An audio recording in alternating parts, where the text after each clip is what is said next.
हिजो जब नेपालले आफ्नो ओडिआई म्याच ओमानको खिलाफ जितिहाल्यो त्यो बेला मलाई एउटा फुटबल फ्यानले सोध्यो कि यसमा यस्तो खास के छ। अब तिनीहरूले म कसरी सम्झाउ कि यसमा खास के छ।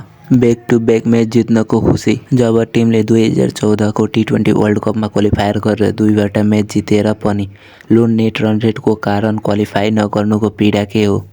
त्यसपछि 9 सालपछि एसिया कपमा गएर आफ्नो फर्स्ट म्याचमा नै 342 को चेस गर्न आउने अनि 104 मा अल आउट हुनुको पीडा तिनीहरूले कसरी सम्झाउ। अनि सेकेन्ड म्याच इन्डियासँग पानीको कारण हारेर एसिया कपबाट बाहिर हुनुको दुःख। अनि त्यही साल नै 2023 को ओडिआई वर्ल्ड कपमा क्वालिफायर गर्न नसकिनेको पीडा के हो। फेरि 2026 को टी20 को लागि क्वालिफायर गर्नु अनि फर्स्ट म्याच नै नेदरल्यान्ड जस्तो टिमसँग हारिहाल्नु अनि सेकेन्ड म्याच साउथ अफ्रिका जस्तो टिमसँग मात्र 1 रनले हार्नु। 10 सालपछि कुनै टी20 खेल्नु अनि एउटा पनि म्याच नजित्नु।